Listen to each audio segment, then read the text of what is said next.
My name is Daniel Marsh, and the night I'm thinking about, I was sitting at a corner booth at McKinley's Bar and Grill on the edge of Columbus, Ohio, nursing a cold Yuengling, while my old Army buddy Pete Kowalski slid into the seat across from me and said, "You look like a man who just watched his house burn down and somehow feels fine about it."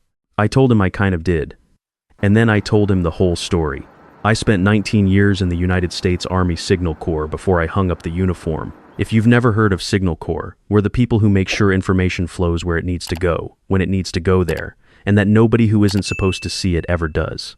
Encryption, network security, communication infrastructure. By the time I retired as a chief warrant officer, I had built secure communication systems in places I still can't name, for operations I'm still not allowed to discuss. What I can tell you is that when systems fail in those environments, people die. So I learned very early that I did not build things that failed. When I transitioned out of the Army, I had exactly zero interest in sitting behind a corporate desk pushing spreadsheets. What I knew how to do was build airtight systems. And in 2006, that skill had a very specific civilian application: healthcare cybersecurity. Hospitals were sitting on mountains of sensitive patient data, and most of them had the digital security of a screen door on a submarine. HIPAA regulations were getting stricter every year. Breaches were becoming front-page news, and I knew exactly how to solve the problem. I spent 3 years consulting independently, building my reputation one hospital system at a time. Then, in 2009, I accepted a full-time position as Director of Information Security at Carver Regional Medical Center, a mid-sized hospital network in central Ohio with 4 campuses and just over 3,000 employees. The organization was run by a CEO named Howard Carver, yes, that Carver, third generation, who had built the network from a single community clinic his grandfather founded in 1952. Howard was old school. He shook your hand and looked you in the eye, and he meant it both times. Over the next 14 years, I built Carver Regional's cybersecurity infrastructure from the ground up. I designed their patient data encryption system, their breach detection protocol, their staff access management architecture, and a proprietary incident response system I called the Sentinel Framework. I built it specifically for hospital environments, which have unusual challenges. You need information to flow fast enough that doctors can make split-second decisions, but securely enough that nothing leaks. It took me 4 years to get the Sentinel framework to where I was satisfied with it. Howard gave me the time and the budget to do it right, which told me everything I needed to know about the man. By 2022, Carver Regional had not had a single reportable data breach in 11 consecutive years.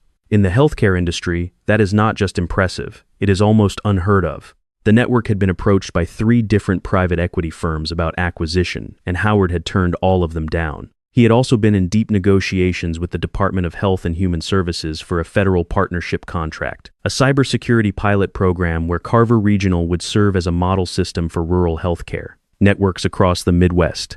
The contract value was $2.3 million annually, with a 5-year commitment. $11.5 million. Guaranteed federal money, contingent on one thing: Carver Regional passing an enhanced HIPAA security rule audit conducted by a federal compliance team. My bonus for successfully completing that certification process was structured into my employment contract. $118,000, payable within 30 days of receiving federal certification. I had personally negotiated that clause 4 years earlier when Howard had tried to poach me to a larger network in Cleveland, and I'd stayed because he made it worth my while. It was in writing, it was ironclad. I had a good attorney, and so did Howard, and they had both reviewed it. The federal audit was scheduled for March 14th, 2023. We had been preparing for 18 months. In January of 2023, Howard Carver had a stroke. He survived, thank God. But recovery was going to take months, and the board needed someone to step in as acting CEO. Howard had 2 adult children, his daughter, who was a physician on staff and wanted nothing to do with administration, and his son, who lived in Denver and was apparently very happy doing whatever it was he did in Denver. So, the board looked sideways and landed on Howard's nephew by marriage, a 31-year-old named Garrett Hollis, who had an MBA from a mid-tier program, 18 months of experience at a consulting firm, and the kind of confidence that can only exist in a person who has never actually been held accountable for anything.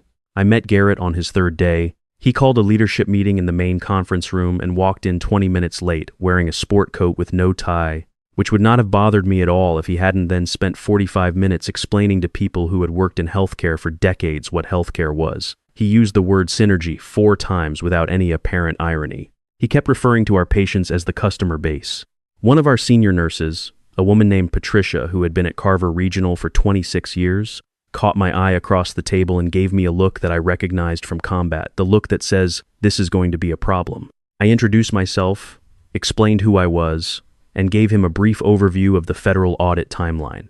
I emphasized that we were 8 weeks out and that the preparation was essentially complete. I told him the certification was as close to guaranteed as anything in this business gets, and that the federal partnership contract was contingent on it. I told him about the Sentinel framework and why it was critical. He nodded the way people nod when they are not listening and said, "Good, good. We'll circle back on the tech stuff. I want to be clear about something. I am not a man who needs to be praised or recognized. 19 years in the Army will calibrate you out of that particular need very efficiently. I did not need Garrett to thank me or be impressed by me. What I needed was for him to stay out of the way for 8 weeks so that we could finish what we had spent 18 months building. That was all. That was apparently too much to ask. Over the next 3 weeks, Garrett called 4 separate meetings to discuss modernizing our technology narrative, which as far as I could tell meant replacing my actual working systems with newer looking ones that would photograph better for the website. He brought in a vendor, a company he had a prior relationship with, which I found interesting, and told me to evaluate their platform as a possible replacement for parts of the Sentinel framework. The vendor's platform was genuinely not bad for small medical practices. It was nowhere near sufficient for a 4-campus network preparing for federal certification. I wrote a detailed technical memo explaining exactly why, with specific references to the relevant HIPAA security rule provisions. I sent it to Garrett and copied the board.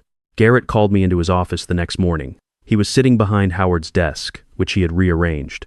"I read your memo," he said. "Good," I said. It felt a little defensive. I looked at him for a moment. "It was a technical assessment," I said. "I can walk you through the specific provisions if that would help." "Here's my concern, Daniel," he said, leaning back in the chair. "I think you've been doing things a certain way for a long time, and sometimes that makes it hard to see new possibilities." I had had some version of this conversation before, with people who had considerably more standing to have it than Garrett Hollis. I knew how to be patient. "The audit is in 6 weeks," I said. "I would strongly recommend we not change core infrastructure on that timeline." "I'll take that under advisement," he said. I walked out of that office and called my attorney that same afternoon, not because I thought I was about to be fired, but because something in my chest had shifted, the way it used to shift in the field right before something went sideways, and I had learned a long time ago to listen to that feeling. My attorney, a sharp woman named Carol, who had handled my contract negotiation back in 2019, told me to document everything. I already was. The vendor evaluation dragged into week 2. Garrett scheduled a demo for the vendor's platform in our main IT conference room. He invited the board. He also, and this is the part that I still think about, invited 3 members of the federal compliance pre-audit team who had come in for a preliminary walkthrough. I found out about the federal guests 30 minutes before the meeting started. I walked into that conference room and there were 3 people from HHS sitting at the table, and Garrett was up front doing introductions, and the vendor's sales rep was setting up a laptop, and I stood in the doorway for a second and did the math very quickly. If this demo went poorly in front of the federal team, if they saw us evaluating replacement systems 6 weeks before a certification audit, it could raise serious questions about the stability of our security environment. Questions that could delay or kill the certification. I took a seat and I kept my mouth shut through the vendor's presentation, which was slick and well-produced and described capabilities that our specific environment could not actually use without 18 months of integration work. When it was over, one of the federal reviewers, a quiet man named Mr. Dawson, who had barely said a word during the presentation, looked up from his notes and said, "What's the implementation timeline if you were to move forward with this?" The vendor said 6 to 8 weeks for a basic deployment. Mr. Dawson wrote something down. After the meeting, I caught Mr. Dawson in the hallway and asked if I could have 5 minutes to walk him through our current architecture. He said yes. I pulled up the Sentinel framework documentation on my tablet and walked him through the 11-year breach-free track record, the specific provisions we'd built the system to address, and the integration complexity that made a last-minute platform change genuinely risky. He listened. He nodded slowly. He said, "We'll note that in our pre-audit report." He did not smile, but he did not smile either. That evening, Garrett called me. "I heard you cornered one of the federal guys after the meeting," he said. I had a professional conversation with a federal compliance reviewer about our existing systems, I said. That wasn't your call to make. I was quiet for a moment. Garrett, protecting the integrity of this certification process is literally my job. It's in my job description. It's in my contract. Your contract, he said, and there was something in his voice I didn't like. Right, we'll talk tomorrow. We talked the next day at 9 a.m. He had the HR director in the room, which told me everything before he said a word. He told me that my communication style had become disruptive to leadership operations. He told me that I had gone around him with the federal reviewer. He told me that he was concerned about my ability to be a collaborative team member during a period of organizational transition. Then he told me my employment at Carver Regional Medical Center was terminated, effective immediately. The federal audit was in 3 days. My bonus $118,000 was payable upon certification, which was 72 hours away. I said, Garrett, I need you to be very certain about this decision. He said he was certain. I said, I'd like to speak with the board before this is finalized. He said the board had been consulted.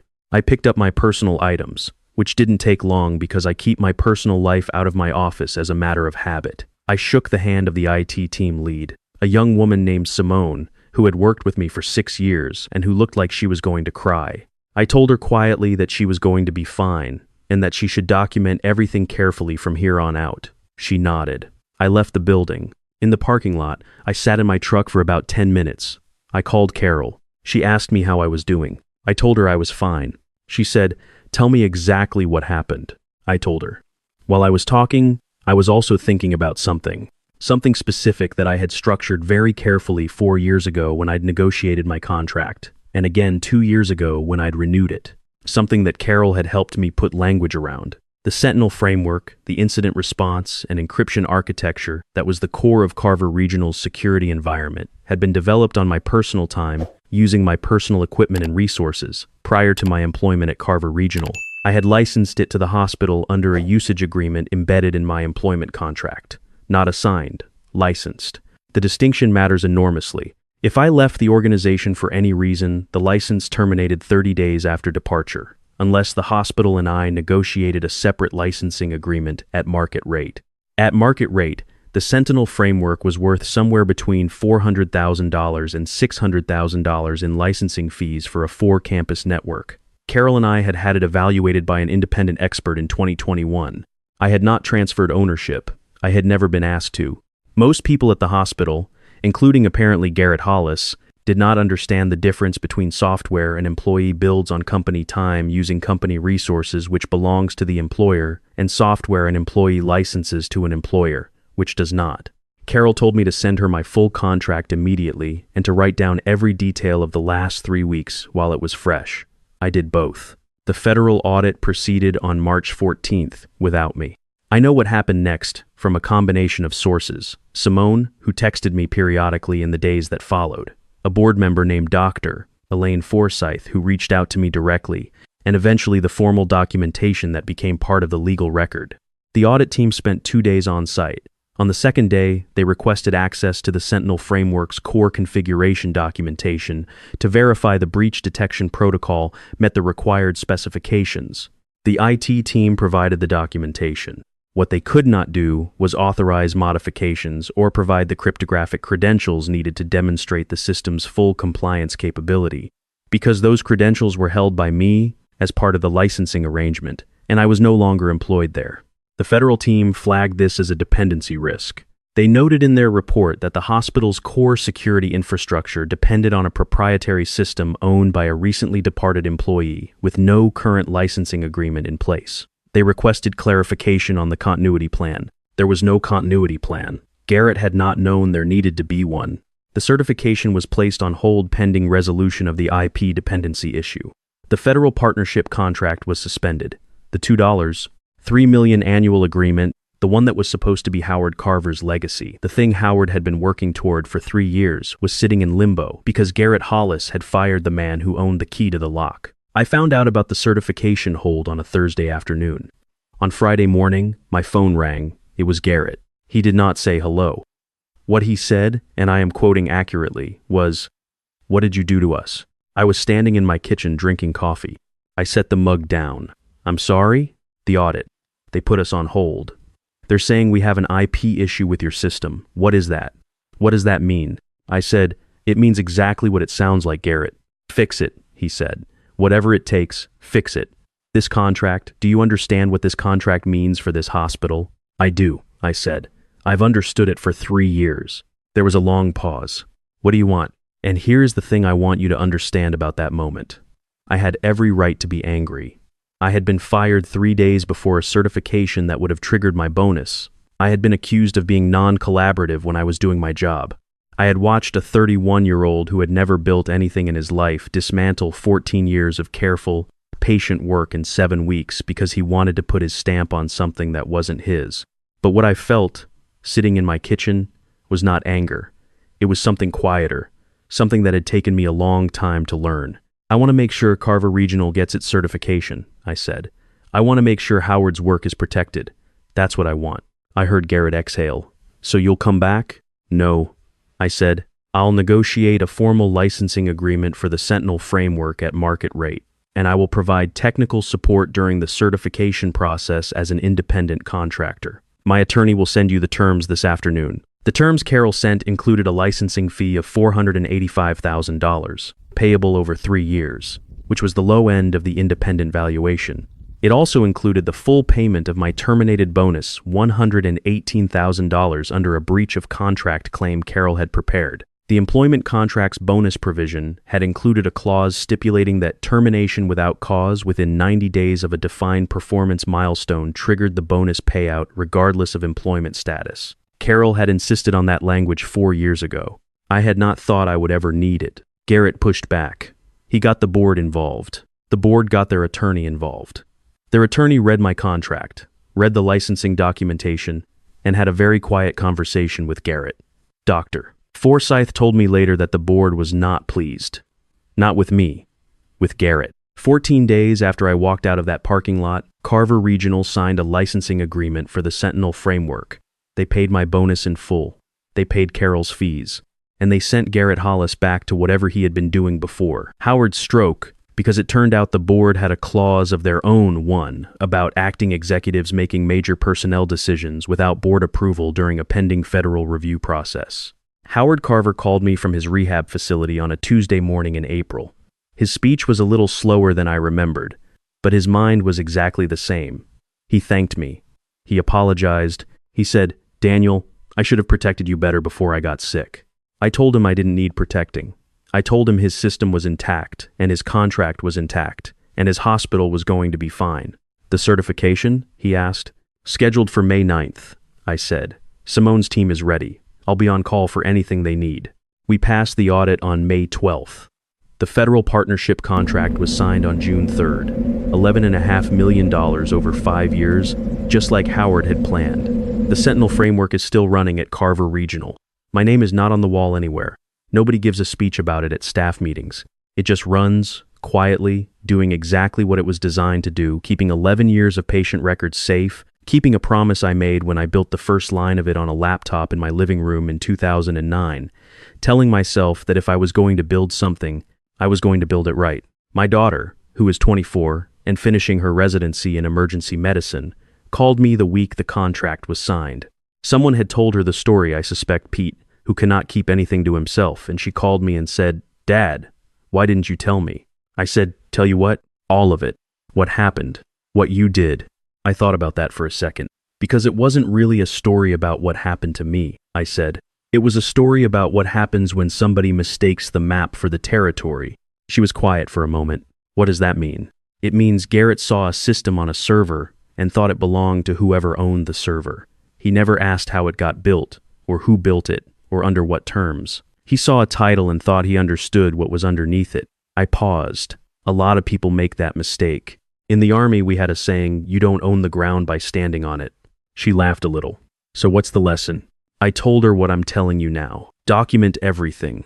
Understand what you own and what you have licensed and what the difference means. When you build something, really build it. With your time and your mind and your years, make sure the paperwork reflects the reality. Because at some point, someone is going to assume that proximity is the same as ownership. And when that moment comes, the only thing standing between you and a very bad outcome is what's written down, signed, and witnessed. And one more thing, I told my daughter, and I mean it with everything I have. The money mattered. $118,000 is not a small thing. But it was never actually about the money. The Sentinel framework held patient records for 4 campuses, 3,000 employees, somewhere north of 200,000 patients over the years. Real people's diagnoses, medications, histories, the most private information they had. Garrett was going to rip out the system that protected all of that because it wasn't shiny enough, and then blame the resulting chaos on the guy who built it in the first place. I am not a crusader. I am not someone who gives speeches about integrity, but I spent 19 years in the United States Army with very simple principles. You do your job, you protect what you're responsible for, and you make sure the people depending on you are not left exposed. Those principles didn't change when I took off the uniform. They're not going to change now. The certification plaque from HHS is on the wall of Carver Regional's main campus, right outside the administration wing. Howard Carver's name is on it, Simone's name is on it, the names of the whole IT team are on it. My name isn't, which is exactly right, because by the time it was awarded, I was technically a contractor, not an employee. But the code is still running, and that's enough. Pete finished his beer and looked at me across the booth at McKinley's and said, "So Garrett just called you and said, 'What did you do to us?'" "Word for word," I said. He shook his head slowly. "Man," he said, "they never learn. Some of them do," I said. Eventually. Outside, it was a regular Tuesday night in Columbus. Nothing dramatic. Nobody was screaming. The world was turning at the usual speed. Somewhere across town, a server was running a framework I had built in my living room 14 years ago, quietly keeping its promise to 200,000 people who would never know my name. I finished my beer. I left a good tip. I drove home.